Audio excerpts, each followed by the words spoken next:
From Bloomberg World Headquarters in New York to our television and radio audiences worldwide, I'm David Weston. Welcome to Balance of Power, where the world of politics meets the world of business. I want to start with a check on the markets. Joining us now is Abigail Doolittle. And the markets, I saw the equity markets moved about 20 minutes ago on this news that Larry Kudlow told, at least Fox News, the president's approved a broader-based stimulus.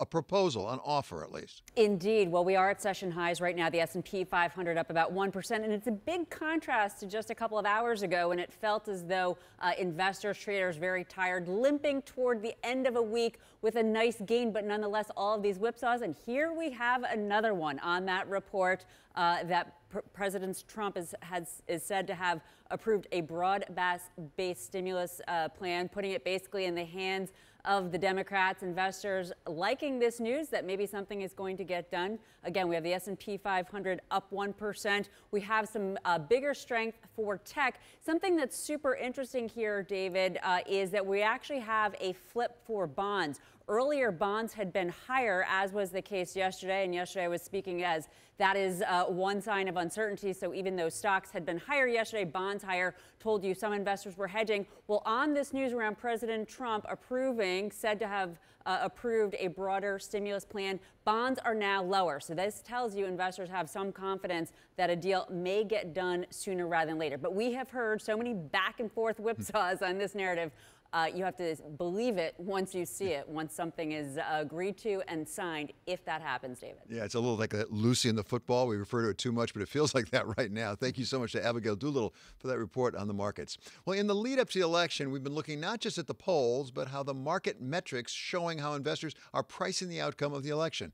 Welcome now a major investor. He's David Hunt, president and CEO of PGIM. David, great to have you back with us. Let's start with that breaking news, not even the election. Before that, with respect to the stimulus, we just heard Abigail say that investors are getting their hopes up. Maybe there'll be a stimulus bill. You're a really big investor. Does this get your hopes up? I mean, there's a lot of steps to go between here and actually stimulus. Yeah, I think you're absolutely right, David. It's a bit of a fool's game, I think, to try to project the outcome of a lot of these negotiations.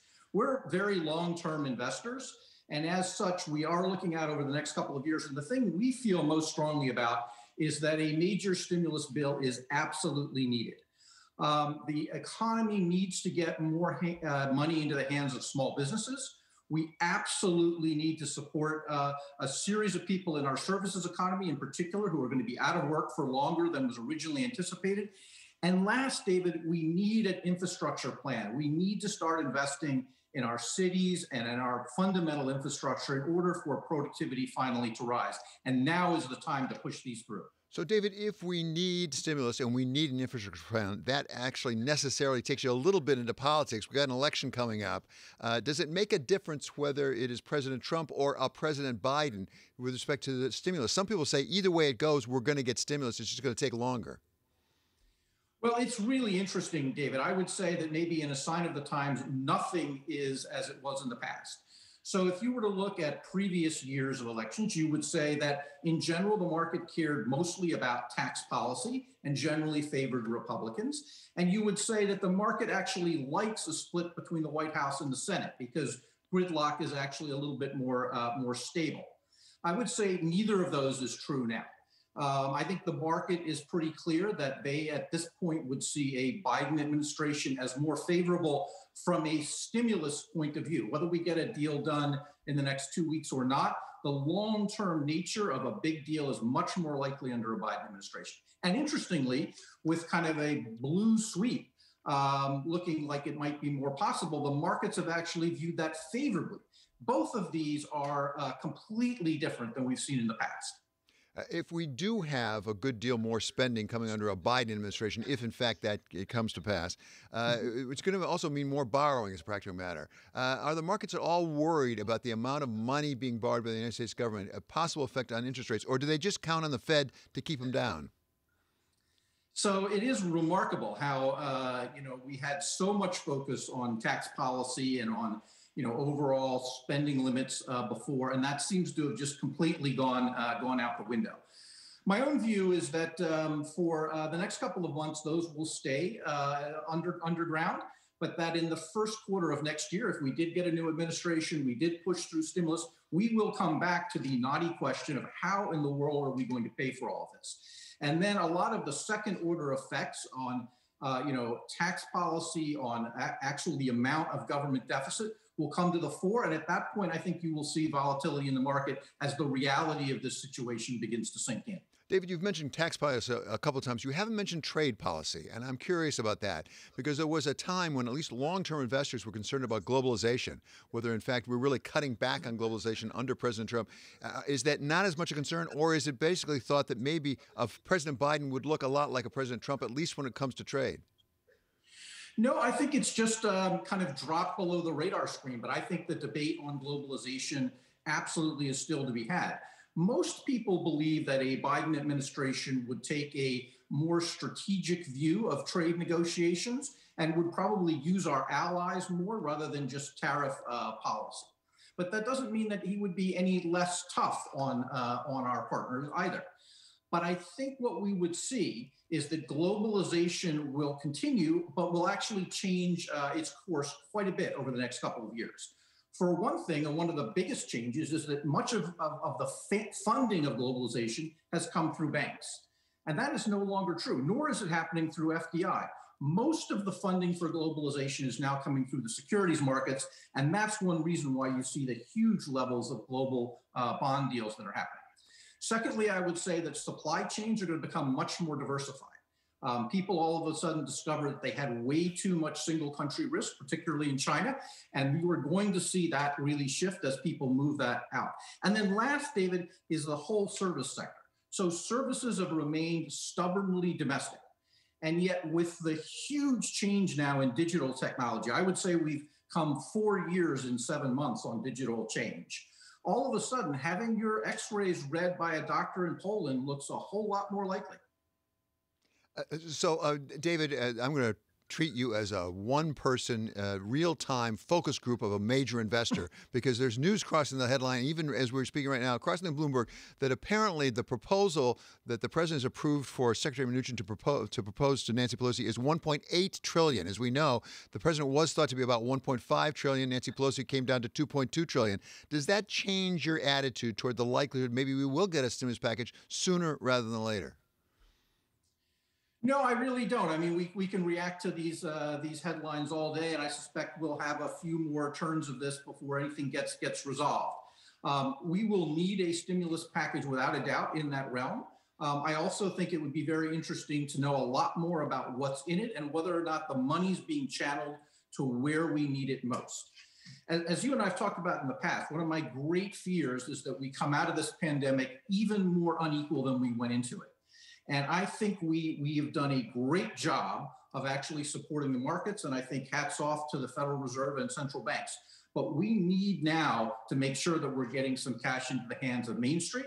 And that's really important, I think, for the sense of social justice in this country as we respond to the pandemic. How do you factor into investment decisions that question of social justice? And let's be frank, the flip side of social justice is potential unrest, as we've seen some of since the killing of George Floyd. How do you factor that in as an investor? Because that could affect returns without a doubt. No, it absolutely could. And I think that we have really focused a lot on making sure that we are carefully considering all aspects of ESG as we make decisions. We look carefully at governance. We care deeply about the climate, and we do bake those into our investment decisions. And we absolutely do look at the degree to which companies are reinvesting back in their own communities, because we know that companies over the long term who take a broader view of their stakeholders rather than just shareholders actually tend to do better for their shareholders. And that's an important long-term point. David, another thing that you and I have talked about at various times is the concern about long-term investment for the purpose of retirement, for pensions, for money to have when you do retire. Now we have interest rates at close to the zero bound as a practical matter. It looks like they're going to be there for a long time to come. How does that affect your longer-term investment thesis, both with respect to getting returns on things like government bonds, but also on hedging against risk, because there's not much hedge left because the bonds can't go much higher in their value or lower in their yield? No, you're so right, David. And there's no question that one of the really detrimental effects on society at large of these very low interest rates is on savers. And there's no bigger group that needs savings than those who are headed into retirement. And so we remain extremely focused on making sure that there are a wide range of higher yielding fixed income strategies available for pension plans. And I would say that one of the biggest moves that we're seeing among large pension plans is out of government bonds with their negative yields and into a broad range of real estate debt, private equity, private credit, where they can continue to get income and yet will have more attractive returns. And that search for yield is only going to continue with more vengeance. So, David, finally, you can't get something for nothing, in my experience, at least in life. If you're going to get some higher yields in these alternative investments, such as real estate, for example, do you necessarily have to increase your risk portfolio? Because you can't get more yield without more risk, can you? I think it's a very good point, although I would say that the structure of the markets are very different than they were before. So if you go back 10 years, many of these markets, real estate is an example, but so is private credit, were really dominated by bank lending. Bank lending has been pulling back out of a lot of those markets, and it's allowing private investors with different structures back into those markets that they couldn't compete in effectively before. I personally think that that's actually good. I think we will get higher returns in some of those areas through private structures. And I also think it's good that as we do have a credit cycle, so those losses will not be on the balance sheet of banks, but rather will be shared amongst the LPs and GPs, who I think are much better able to take that, and it won't infect the rest of the economy. Okay, David, it's always a treat to have you here. That's David Hunt. He is PGIM President and CEO. And we have a programming note now. Tonight at 9:30 p.m., a Bloomberg special will take a look at 3 of the states covered in our Swing State series: Arizona, North Carolina, and Ohio. It'll also be available online. This is Balance of Power on Bloomberg Television and on radio.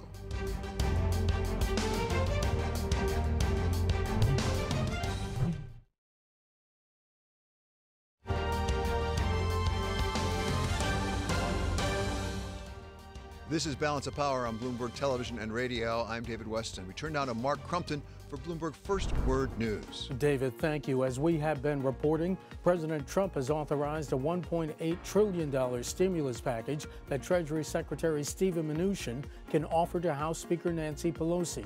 Bloomberg has learned the deal expands assistance to children.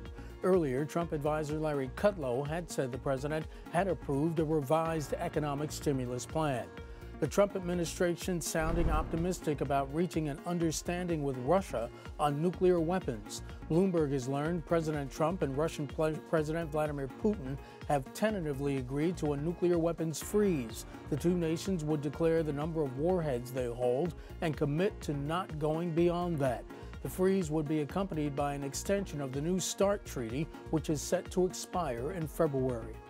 A slow-moving typhoon off Japan's southern coast could bring heavy rains to the Tokyo region through early next week. Forecasters say the typhoon may not make landfall, but disaster officials are urging residents to prepare just in case. Domestic flights have been canceled and residents are preparing for high waves and possible flooding. The typhoon is packing winds of up to 78 miles per hour.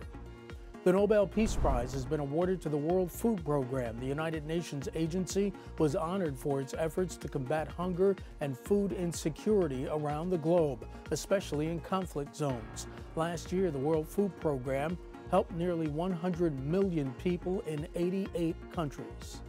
Global news 24 hours a day, on air and on Bloomberg Quick Take, powered by more than 2,700 journalists and analysts in over 120 countries. I'm Mark Crumpton. This is Bloomberg. David? Okay, thanks so much, Mark. Well, as Mark just reported, President Trump reportedly has approved a $1.8 trillion stimulus offer, upping from $1.5 trillion, to be made to Nancy Pelosi, the Speaker of the House, this afternoon. The question is, what does it all mean? And for part of the answer to that, we turn now to Courtney Rosenberger. She's Strategic Public Policy Director. So, Courtney, give us your perspective on what this means. And I must emphasize that there are a lot of steps to go before we actually get to a deal. Yes, and thank you for having me. I think that that's really good to point out that there's a number of steps. Just because the president has agreed to do a broader deal, that does not mean that this deal is going to pass. I think there's still a lot of questions of what actually is in this deal and, where is the Senate going to take this? A stimulus would certainly be a win for the president. In our view, his approval rating went up 3 points immediately after the CARES Act passage to really the highest level of his presidency since his inauguration. He was above 47%.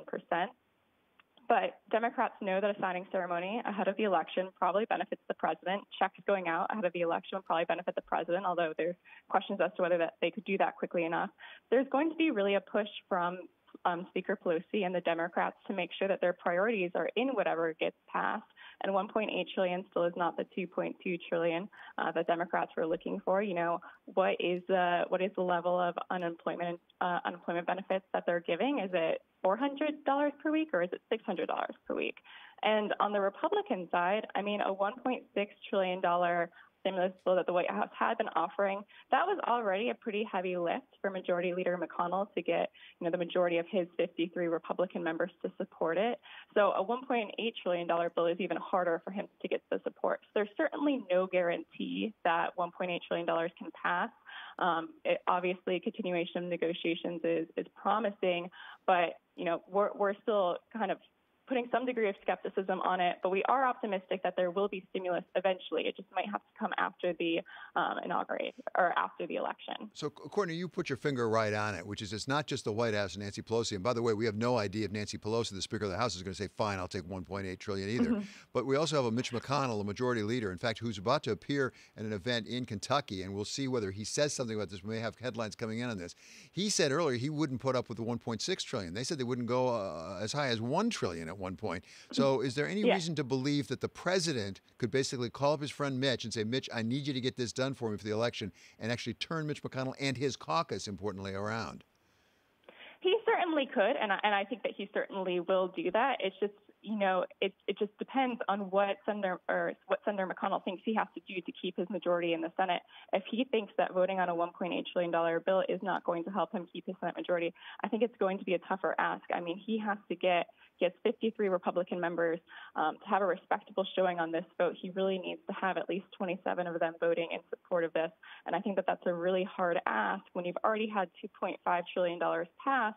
And again, when Speaker Pelosi is really putting her foot down on $600 per week in unemployment insurance benefit, when we were previously with the president's executive order at $400 per week, and her ask for state and local government aid of over $450 billion is just not really anywhere near where the Republicans are. Courtney, at the same time, you just said you think that we're going to get the stimulus sooner or later in some amount or the other, no matter who gets elected, whatever happens to the election. So does it really matter who we get as a president, at least when it comes to the stimulus bill? I think it does in terms of scale and size, and it also could in terms of timing as well. So if the president wins re-election and Republicans maintain the Senate, we would expect some type of a deal in the lame duck session, probably shaped more like what the Senate GOP has been wanting. There's going to be less pressure probably from the administration on Senate Republicans to do a huge bill, so they can more shape it to how they've been wanting to do it without the pressure of the Democrats. If the president loses the election and we have former Vice President Biden as president, and then particularly if Democrats were to sweep, we could certainly see targeted measures to get us through until the inauguration. I think it would depend on what we're looking at in terms of the economic data, but we would expect a much larger kind of multi-trillion-dollar bill as a big win for the Democrats early on in January or February. Courtney, if it does matter, in fact, who the president is for things like the stimulus timing and amount, how are you discounting the possibility of President Biden rather than President Trump at this point? The polls seem to be pointing one direction. Are you believing them? Yeah, so we use a number of indicators. We look at the polls, we look at economic indicators, we look at the equity market, and they're all indicating something different, which is interesting for us. That's not normally what we have.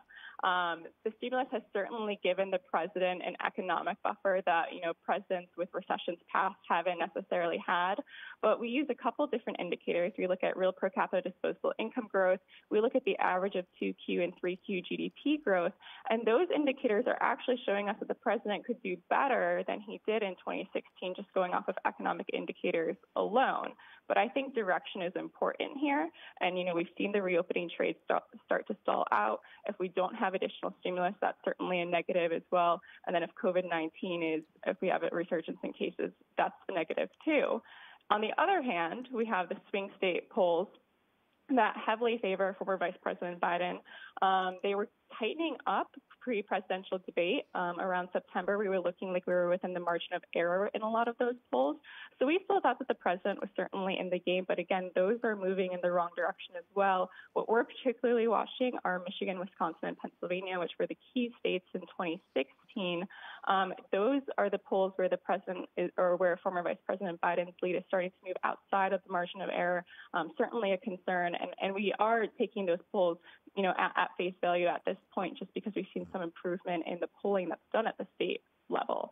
And then, there's the third indicator that we look at, which is how the equity markets are responding. Right. So we look at how the S&P 500 does in the 3 months leading up through election day close. And historically, if you see the S&P 500 positive, then the incumbent party has historically won. That's been true for every election since 1984. It's been true 87% of the time since 1928.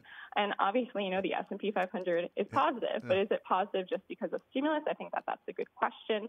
We also look at the dollar. Historically, if the dollar is negative in that 3-month period, the incumbent party has won, but the dollar is positive, so that's favoring Biden. So there's just a lot of indicators right now, and we're in an uncertain environment, and I think that's fair. Uncertain environment. Thank you so much to Courtney Rosenberger, Director of Policy Research at Strategas. This is Bloomberg.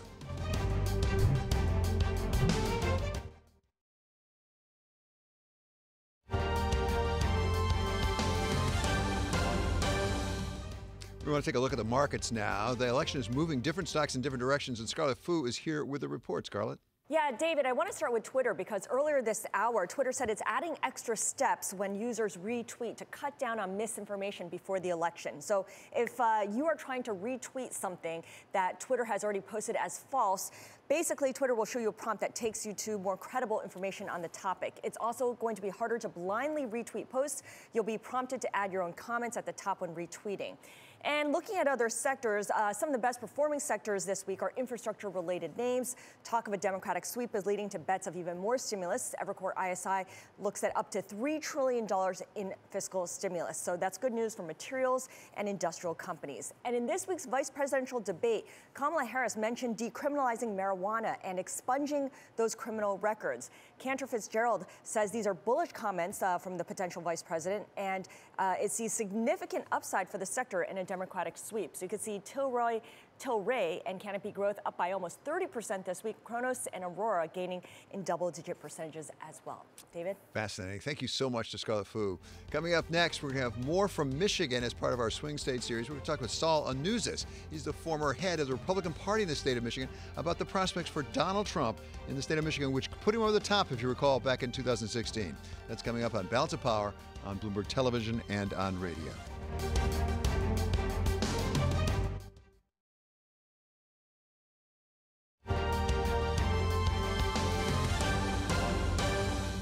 This is Balance of Power on Bloomberg Television and Radio. I'm David Weston. For Bloomberg First Word News, we go now to Mark Crumpton. David, thank you very much. Bloomberg has learned the White House is increasing its fiscal stimulus offer to congressional Democrats to $1.8 trillion. This comes 3 days after President Trump pulled his team from negotiations. The top White House economic advisor, Larry Kudlow, said the president had approved a revised economic stimulus offer and that Treasury Secretary Steven Mnuchin would be discussing that plan with House Speaker Nancy Pelosi later today. It's unclear whether Democrats, who passed a $2.2 trillion package in the House last week, will accept the new offer. The UK is announcing new plans to support businesses in coronavirus hotspots as it prepares to impose stricter restrictions. The government says it will pay 2/3 of the wages of workers in companies forced to close as a result of restrictions and will also offer increased cash grants while they are closed. New curbs are expected to be put in place next week, which could involve closing bars and restaurants in areas of England where officials describe the pandemic as out of control. President Trump will go on Fox News tonight and get a medical evaluation. The doctor will be Mark Siegel, a Fox contributor. He has previously articulated without evidence that Joe Biden is using drugs before debates. Siegel has also said that House Speaker Nancy Pelosi should stop pontificating about the president's health. After lashing Mexico, Hurricane Delta is turning toward the Gulf Coast. packing a life-threatening storm surge and fierce winds of up to 115 miles per hour. The storm is targeting an area of Louisiana still recovering from Hurricane Laura. Delta could make landfall late today. Forecasters are warning the storm could bring flooding and storm surges as high as 11 feet. Global news 24 hours a day, on air and on Bloomberg Quick Take, powered by more than 2,700 journalists and analysts in over 120 countries. I'm Mark Crumpton. This is Bloomberg. David? Okay, thank you so much, Mark. All this week, we've been looking at the state of Michigan as part of our Swing State series building up to the election. And as part of that look, we welcome now Saul Anouzis. He is principal and managing partner of the political strategy firm of Coast to Coast Strategy. Mr. Anouzis has served as the chairman of the Michigan Republican Party and as the Michigan committeeman to the Republican National Committee. Mr. Anouzis, thank you so much for being with us. Give us your take on what's going to go on in the state of Michigan in this election, particularly with respect to President Trump versus Joe Biden. Well, as you know, Michigan is a purple state that can go right under the right circumstances. And I think, as you know, the president won last time by a very close margin. And I think that, you know, he's probably improved his position than what he had the last time around. So I'm fairly optimistic. I think if things held out the way they are right now, with the president bringing back manufacturing jobs, with the economy and what he had done before the coronavirus had hit and the pandemic really affected the country, I think the president earned a lot of points in Michigan, and I think he'll win Michigan with bigger numbers than he did last time around. So on the polls, and we all know polls can be flawed without a doubt, but if you take the average of the polls tell a different story, both nationwide and actually with respect to Michigan quite specifically. What are the polls missing, do you think? Where's the flaw? Well, I think if you take a look at virtually every public poll that's been released, most of them have an oversampling of the Democrats. The internal polling that the Republican Party and the candidates running in Michigan are doing are showing it basically a very competitive neck-and-neck race coming into Michigan. And our U.S. Senate candidate, John James, has actually even popped ahead in some of the internal polling, all of it within the margin of error. But again, it points to the fact that Michigan is a battleground state, a swing state that can go either way. So at this stage of the game, given the way the race is going, given the case of the economy, and I think what people are looking at, I think President Trump has a very good chance of winning Michigan and winning nationwide, therefore, because of that. As you say, Mr. Anouzis, last time in 2016, at least I think, as a former Michigander, that an important issue were manufacturing jobs. And President Trump going pretty often to Michigan saying, look, those jobs went away, I'm going to get them back for you. Do you believe that the people of Michigan think he delivered on that promise? Do the numbers say that he delivered on that promise? Absolutely. I think if you take a look at manufacturing jobs, you know, the Obama administration with Obama and Biden very clearly announced that these jobs are gone for good. And what the president of the United States did, taking on NAFTA, taking on the Chinese, brought manufacturing jobs back to Michigan. And I think auto workers, auto suppliers, you have to remember, not only is it the auto workers, but it's the huge supply network throughout Michigan that is affected by this, and all the retirees who benefit from the healthcare plans and everything else that they're part of.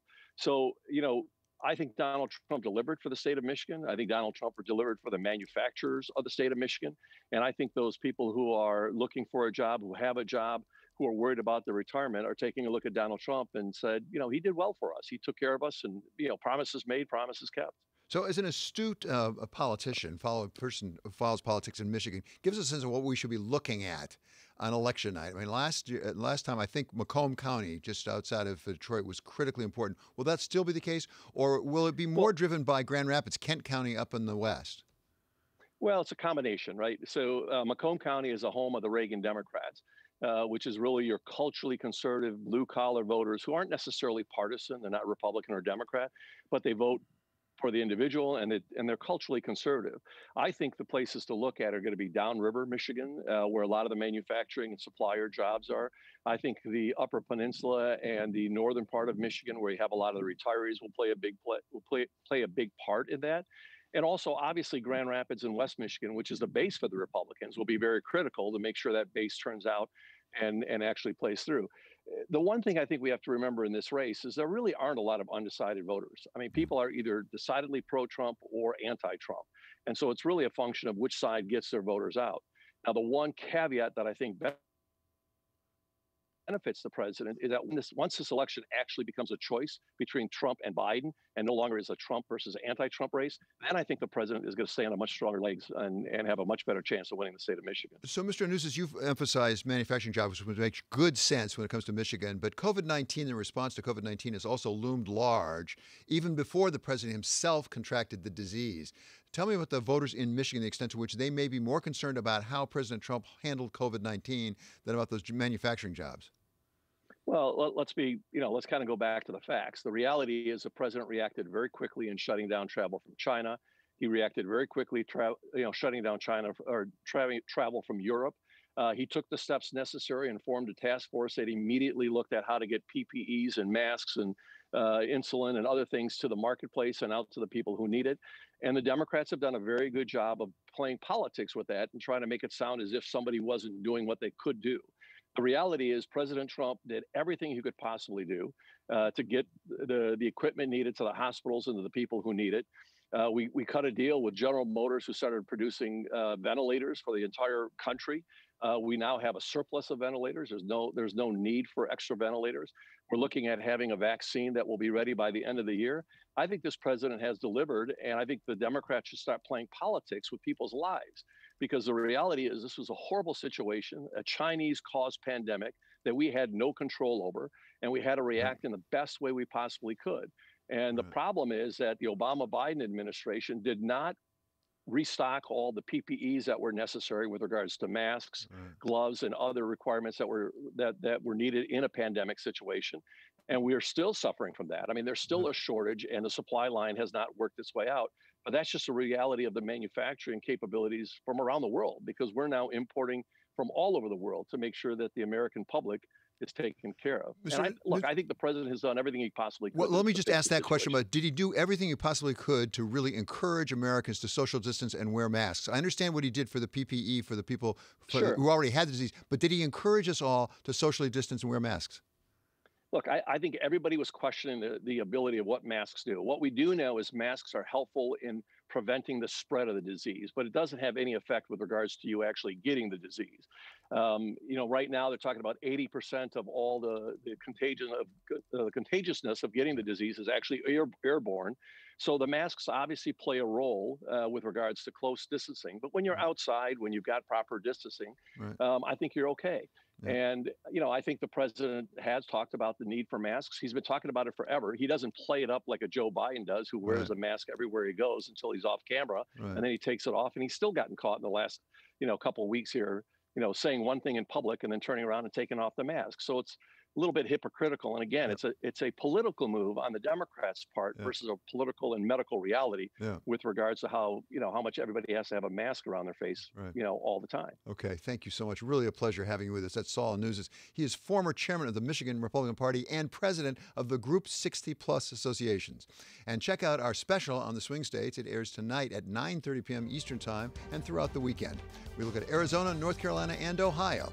Coming up, more from Michigan as we talk with the former governor of the state, Rick Snyder. This is Balance of Power on Bloomberg Television and on radio.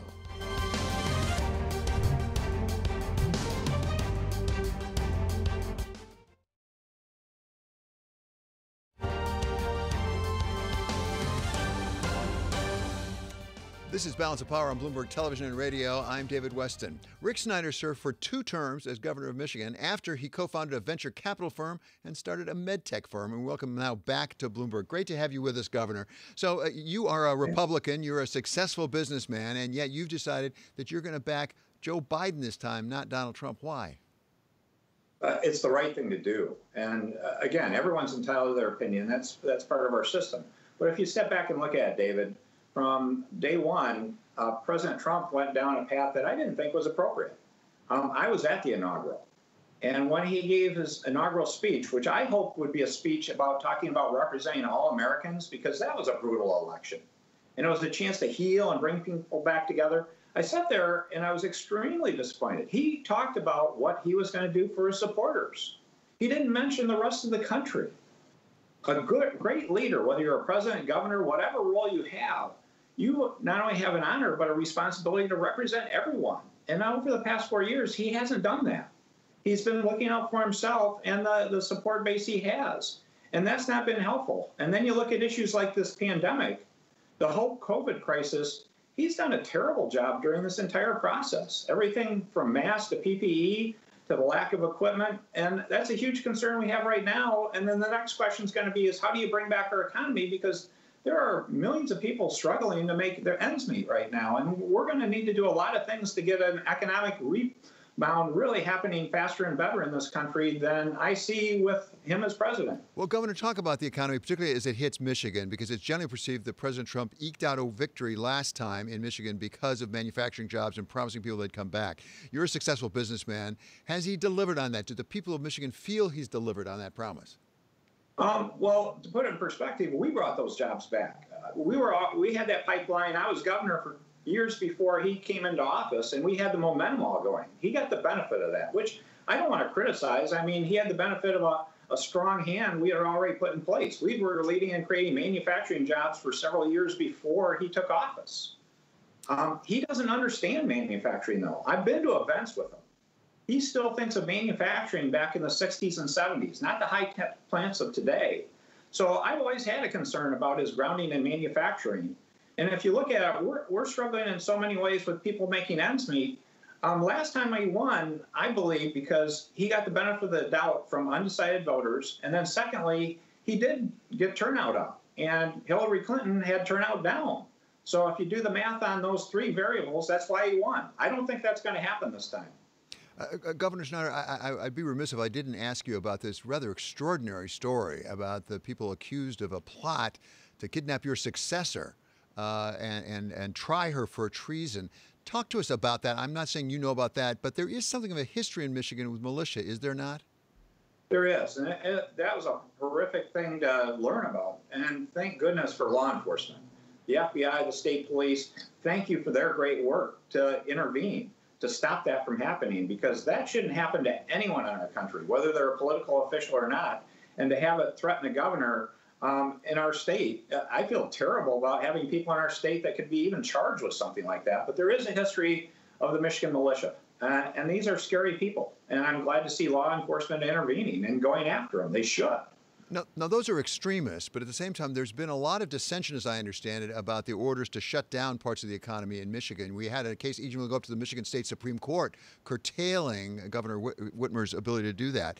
Is there a groundswell in Michigan that could cut against Joe Biden and in favor of President Trump with respect to shutting down the economy there?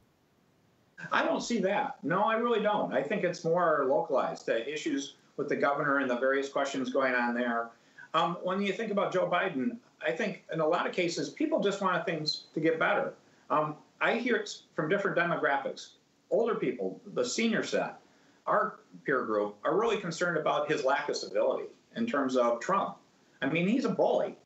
And the interesting part is I came out and supported Biden and went through this process. The feedback that I got that surprised me the most, but I was very pleased with, David, was from young people, the 20 and 30-somethings, because they've been disillusioned with politics in general.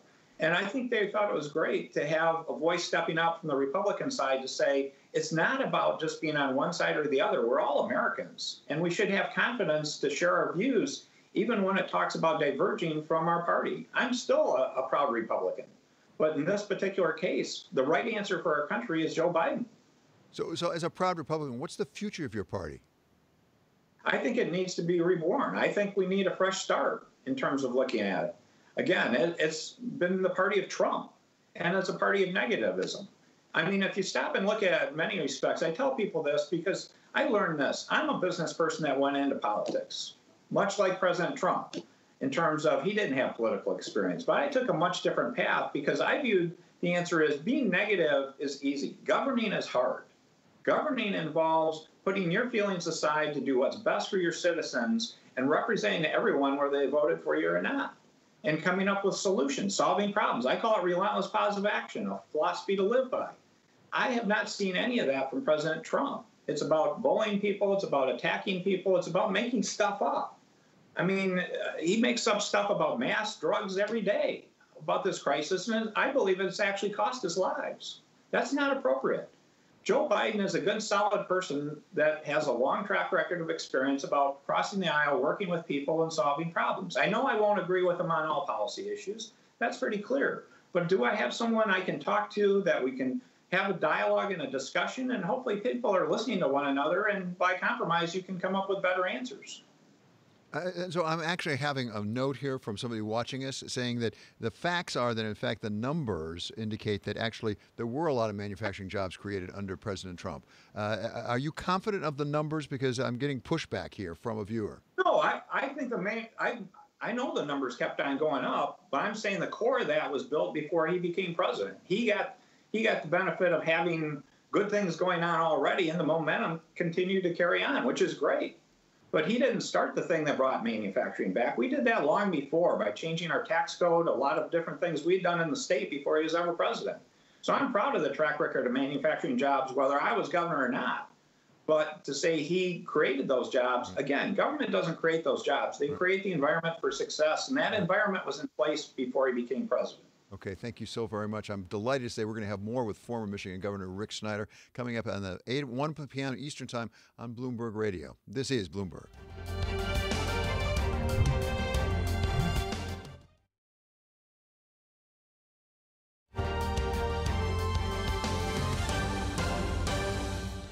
This is Balance of Power on Bloomberg Television and Radio. I'm David Weston. More on our top story now. President Trump's authorized a $1.8 trillion stimulus package that Treasury Secretary Steven Mnuchin can offer to House Speaker Nancy Pelosi.